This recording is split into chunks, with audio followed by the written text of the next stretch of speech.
Hi there, and welcome to the I'll Try That podcast. As per usual, I'm joined by Mr. Joseph Druitt. Hello. And Mr. Matthew Barber. Hi, everybody. And this week we are heading to Bristol to sample Wiper and True craft beer. But first, I'm handing over to Mr. Druitt, who's going to be talking through our hop topic today.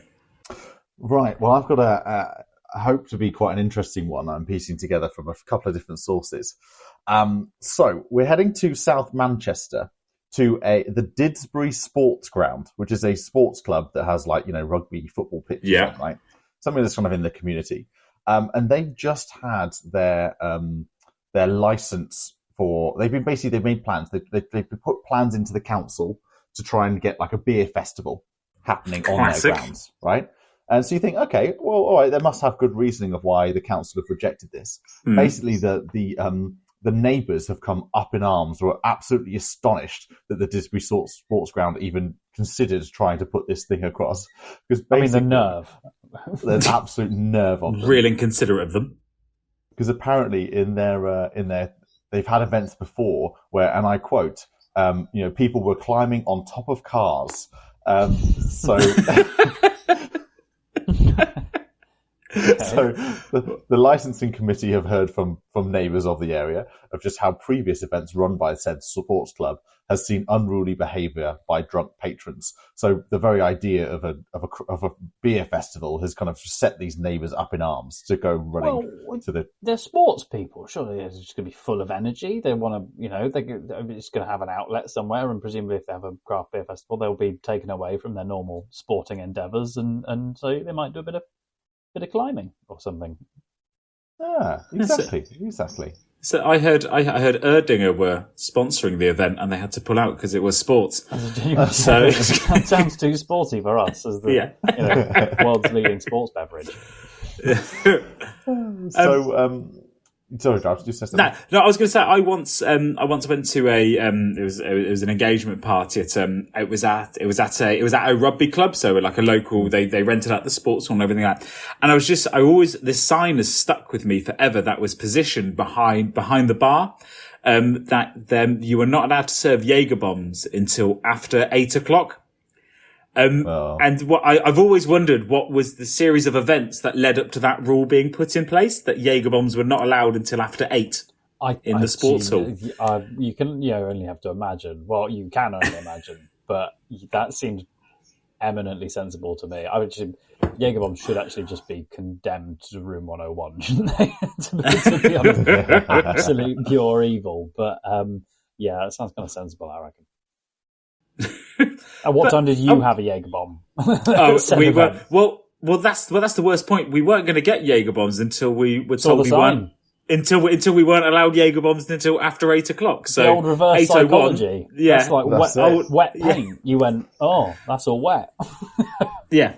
Oh, don't worry. The plate, or when a waitress hands the plate that's too hot. That plate's hot. Oh. Yeah. I'm not going to just go on your word alone. I need to find this out for myself. Yeah. But yeah, I want to know, how many cars were they climbing on? Like, was it just one person on a car? Was it multiple people on cars? It doesn't go into details of how many cars in the past have been climbed on, but maybe give you a bit of a kind of an idea. So this is a community-based sports club, right? Mm-hmm. Kind of like you were probably describing about that rugby club. From the photos, it looks like like just an upgraded shed, basically. With a car park and some fields from it. Beer is normally on sale at a discount at these sorts of things, right? Yeah, exactly. They're not looking for RRP or something. But the license that they tried to get as an extension for their whole of their outdoor space to host said beer festival was up to 5,000 people.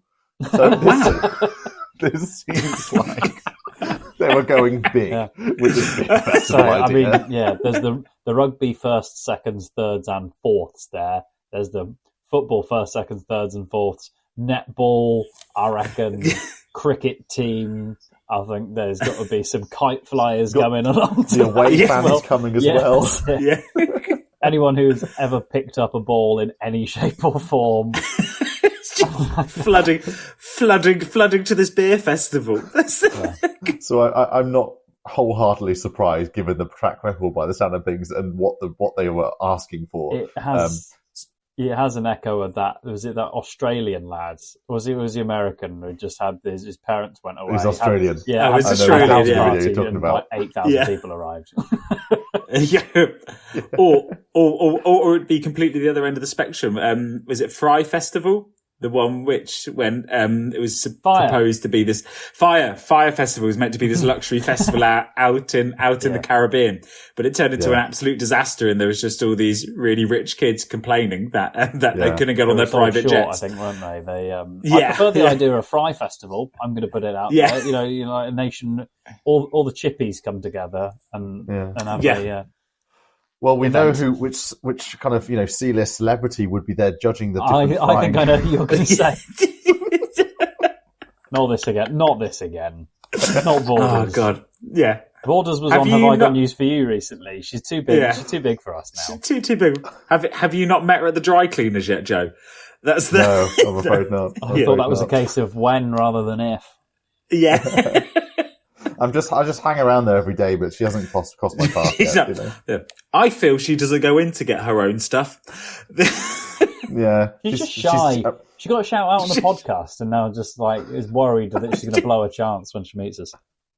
Well, actually, when I first said C-list celebrity, it wasn't Borders I was thinking of. I will upgrade her. I think she's definitely an A-list celebrity. Yes, yeah, for sure. You were thinking actually of was it James O'Brien, the pie reviewer and really popular radio host as well? That's it, exactly. Fabulous. Shall we? That's that. Shall we get into some? Yeah. I think that's good. I think we're done with that bit. I'm going to start. Let's talk about Wiper and True. Shall I get my grumpy old miserable old git moan out of the way? What a silly name! I really like the beer. I'm sorry, spoiler alert. I really like the beer, but I've got this thing about names. It's like Wiper and True. I quite like it. Yeah, I've heard. Oh, Richard, counterpoint. Oh, of course he does. He hasn't got any reasons. He hasn't thought it through. He's just heard what I said and gone, nah, I'm going opposite to that. Let's have a bit of this.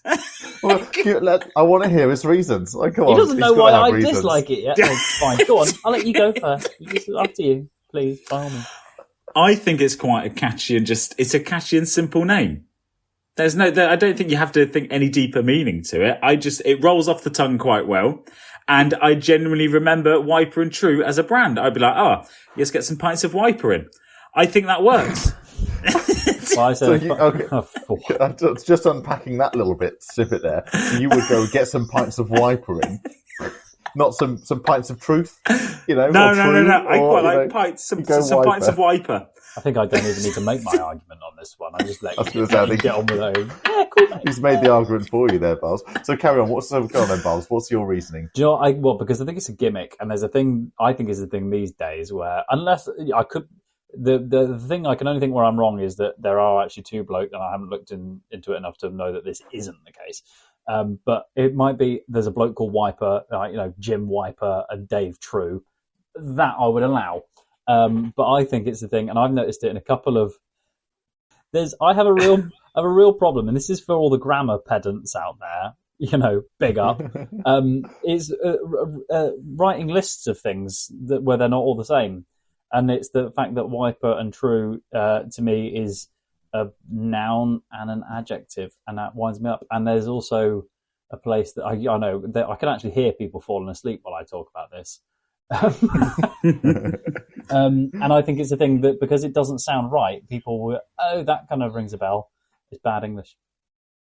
There you go. Sorry, no fun in my analysis. I'm just speaking from the heart. Well, can I talk from what I'm thinking is a fun place, the design of the cans? I don't ruin it. I really like what this Wiper and True brand style is. That bit in True, I'm going to in True.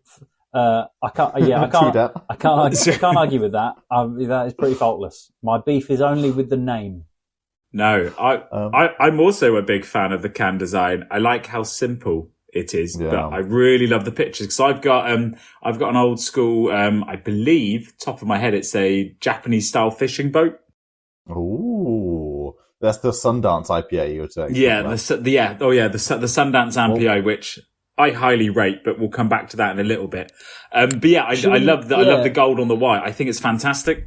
Should we explain exactly what it is we see when we, if people might be out and about and just hear us talk about it, then actually maybe they will look out for this as a result. But is it like a whiter than white can, really, really, really plain, isn't it? Mm-hmm. Black, bold typeface, and then just a gold. I mean, actually, the ring pull, the top of the can is gold, and then there is a gold illustration, a motif, and an illustration on the front, which is the symbol of the particular beer that you're drinking, with Wiper and True written in black over the top, and it's quite cool. So because I, like you, have got the Sundance, Rich, which is the India Pale Ale, and I have Kaleidoscope, which is the sort of African elephant with holding a hop in its trunk. It is a hop, right? I did think instantly it must be a hop, but it almost could be quite ornate looking. It could also be like some sort of flower as well, couldn't it? Yeah, or like a pine cone. Because it's quite big. It's quite a big hop. That's true. It is big for a hop, isn't it? In comparison to it, the size of the elephant, it would be a big pine cone, to be fair, wouldn't it? Yeah, exactly. So I have to feel like those aren't in proportion. Yeah. So I'm just taking a look at that. So I'm just taking a look at their other designs, and they are all very true to, like, they're all good, that it's got a gold picture on, but there is a slight difference to one of their cans, which is their alcohol-free lager, and they've gone for like a bluey metallic. I believe it's either the sun rising or the moon setting, one of the two, which I think is quite cool. Well, it's linked with their because they've done a whole post about they've injected a bit of color, and they've been white, black, and gold. They said for 10 years, and so now they've injected some color. Let me give you a guess each of where on their kind of core range. And we'll go back to their tomorrow their alcohol free in a second. But on their core range, how do you think they've integrated a bit of color onto these classic, kind of white, black, and gold can designs? What do you reckon? I'm sorry, I'm drawing a blank on that. You're saying there is they've added a pop of colour now on these cans. Where do you think they'll have added a bit of colour? I was looking at my can that hasn't got the colour on. No, these are brand new cans. Well, I'm looking at one, and it's an elephant. Yeah. And I believe it's multicoloured. I believe it is for a certain month that I believe started just now. Just now, June. It's this month, isn't it? Yeah. But that's for Pride. Okay, but on their non-Pride limited edition cans, they've injected a bit of colour onto their core cans. So I just put you out your misery. Yeah. So they've for each can, they've got a little roundel, little circle with the percentage, the ABV inside, and that is what they've injected a bit of colour into. That is it. So each of these white, and it looks the cans look exactly the same as what you have right now, but they have a small circle with a different colour. With the percentage of ABV. Oh, okay, yeah, I've got a picture of it. Yeah, that's I've just seen it. I feel it doesn't need it. I feel like it's a bit, I think it's a bit rubbish. In all honesty, I don't think so. I don't know if you need to pull the ABV out that much. Draw that much attention to the ABV. That's my first gut reaction. Well, it feels like they've been given, like someone said to them, like a consultant in the beer industry said, right, you need to have colour on your cans. That's what consumers are wanting. That's what they're used to seeing. And these guys have gone, but we've been black, white, and gold for 10 years.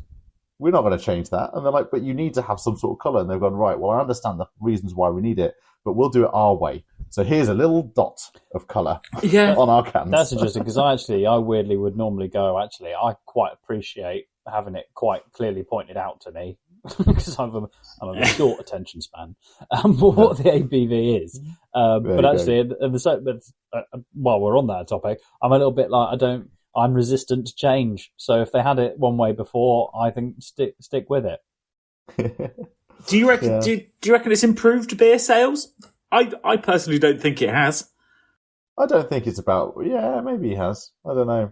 I mean, it's too early. It sounds like this is a very, very recent change, and clearly we've got cans that don't have these dots on them, so they're not in circulation, for at least what we've got. You don't have to search too hard for the ABV without it. Exactly. Everyone knows how to find an ABV on a can, really. It's always in the mandatories on the back of can, and most beer companies put them on the front of pack as well, so you can see them. But I want to draw your attention, Drabs, on that picture that you were looking at with the new circle ones. Yeah. It's probably showing you the Tomorrow underneath. Which can from their core range do you think, and beer, do you think their Tomorrow non-alcoholic lager is linked with? I'm assuming it's the Today lager. There you go. There you go. Oh, you know what? I quite like that. Left a gaping hole of a trick question in there. Well, I did not notice that, but that's actually really cool. Yeah, I think that's pretty good. I think that's Today's for lager and tomorrow being non-alcoholic. Because let's face it, that's what the future is. I like that. Nod to the future as well. It's quite cool. I really don't want to be drinking yesterday's lager. That said, I haven't tried. I've tried a few of their beers before, and these guys were at the craft beer festival that we went to in August, as I remember. I remember being particularly taken with these beers. I had them before a couple of times, I'm sure. I remember being particularly taken with these beers at the craft beer festival because also they definitely had got their chilling game on point. They seemed to have it. Yeah. It was a real hot day, and they had managed to get them icy cold. And I remember having one. I was like, oh, that is good. Spot on. But they're really nice beers. So from really the ones I've tasted, just each of them sort of seem clean and crisp and not, I feel like not repeating on me very much. And that I'm kind of drink, and then half an hour later go, oh, I wish I hadn't had that. I'm just constantly going, yeah, I could go for a bit more actually. I'm currently having that Kaleidoscope, which is wonderful. So I'm trying the Sundance IPA, and I am absolutely. I can't remember trying these at the craft beer festival. I'm assuming I did. We had been around a few others before. Yeah, but so it's kind of like coming back to it the first time, and I am absolutely enjoying this IPA. It's the best way I can describe it is it's well balanced. You can sometimes get some IPAs that are just a bit too hard and a bit too heavy, but this is not making. I'm getting the light so hoppy that your jaw falls off. Sort of. That's it, yeah. So hoppy that it hurts, but they're hitting an absolutely fantastic balance here with it. And I could session on this for a little while. I could have 3-4 of these and be quite happy. When someone would be like, "Oh, that's nice, but I only want the one." Yeah, well, I reckon 3 or 4, you'd be pretty happy anyway. I'd say, that's it. Yeah. I'd be more than just happy. I'd be quite giddy. I think after 3-4 beers. But I mean, I'm enjoying this Kaleidoscope Pale Ale. I think this is really tasty, and I also reminisce of our time having it in the very hot sunshine of August and thinking how spot on these were. But we are very, I was kind of diving a bit more into these guys. Obviously, Bristol based, love that kind of vibe. Got a lot of soft spot for Bristol. Bristol, but they did start out. We spent time in Bristol. Let everyone know. Drabbers wants to hear more about that. We were in Bristol for a while. Bristol. I did some of the best parking I've ever done in Bristol. It's got a fond spot in my head. Bristol, it's cool. Joe and I know it. But I was loving that they actually started out at home, as we've seen with a lot of craft, newer breweries that have started out. Pots, pans in the stove and the kitchen. But they actually also then kind of took that on the road and became a nomadic brewer. So they went and they jumped around the country, working with lots of different breweries, before they then settled in back in Bristol. And from those days of 10 years ago of like brewing on, having a, nomadic kind of brewing lifestyle, they now have 2 breweries in Bristol. One, which is the original, it's in St. Werburgh's in Bristol. Do you know where that is, Barbara? Off the top of your head? St. Werburgh's. St. Werburgh's. I don't. That's exposed me for going, Bristol. We'll do a bit of Googling on the side of that one. Yeah. And that's where they have all their barrel-aged and mixed fermentation beers coming out of. And the original tap room is still there.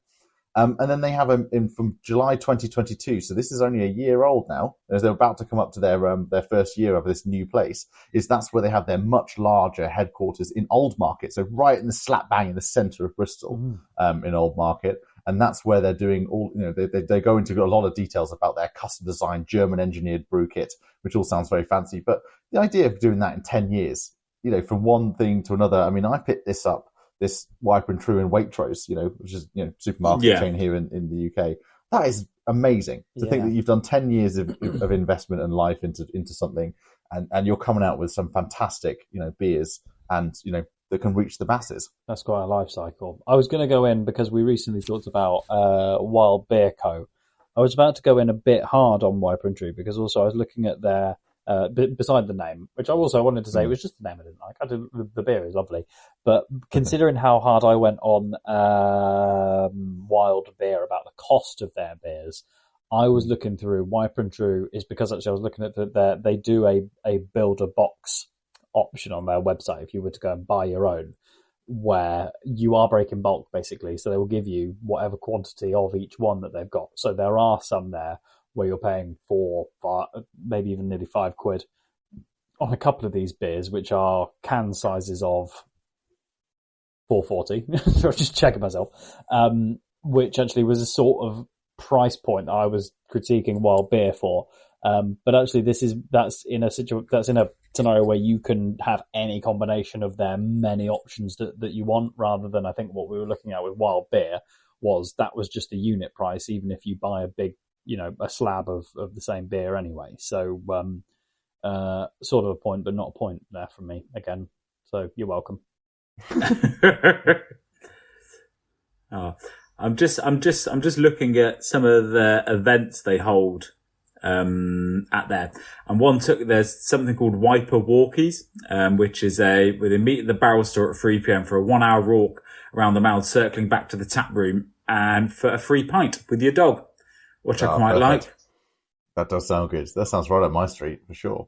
Which I love. All the barking. Yeah. Also, pints and pottery, which is where you get to make something out of clay whilst drinking beer. That's the only way to make things from clay, if I'm quite honest. That's copious amounts of beer. That's definitely a thing, not very far from me. Is that becoming a fad where you guys are? There is like a pottery place where like it's been a little bit more popular with like hen do's and stuff, but you go and because I'm on hen do's all the time. And you pot. You pot and you have a little drink, and then you pot a bit more, and then you paint your pottery. Something a bit different, because I guess with that, especially for like a hen do kind of event, like you have something at the end of it that you can run around town with, a pot. Yeah. You run around town holding the pot. Yeah.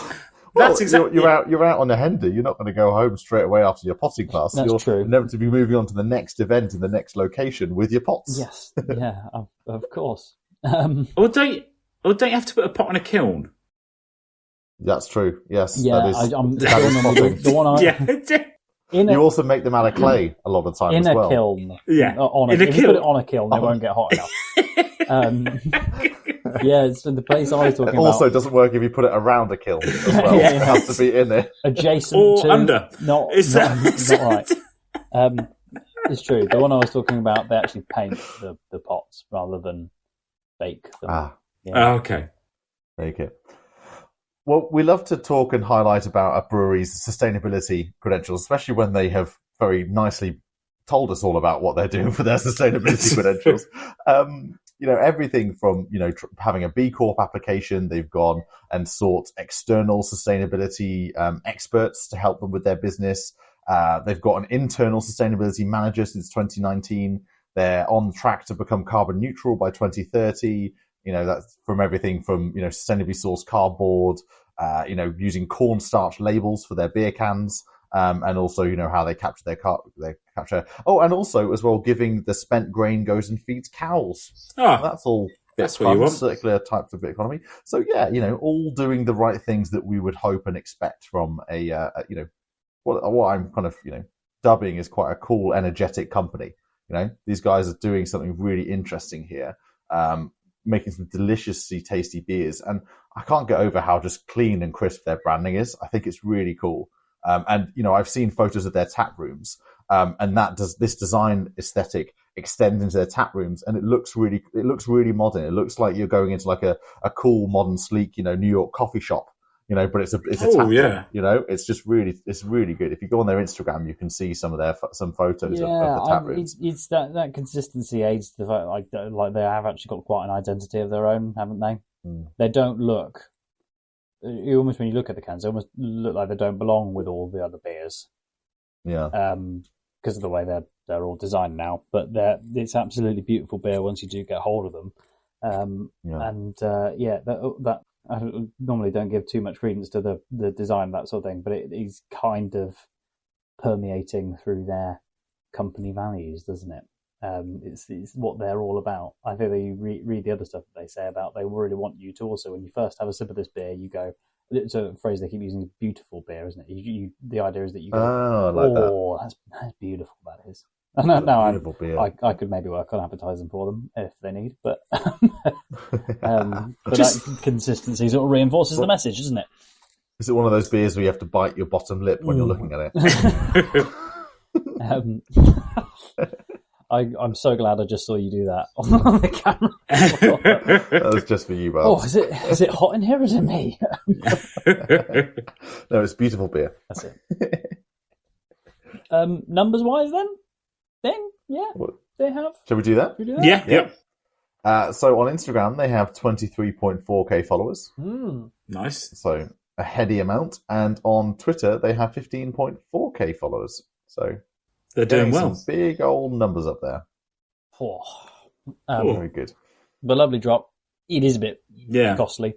I think very tasty. Actually, I can't remember. I got mine so long ago. I've been sat patient. I can't believe I've not drunk them before we got to record on it. But they've been sat patiently in my fridge, and I couldn't remember what I actually paid for mine. But I remember looking at their one by one, that despite the point I made earlier about that, is when you do the mix and match. I think they're not a lead-in beer, but they are pretty tasty.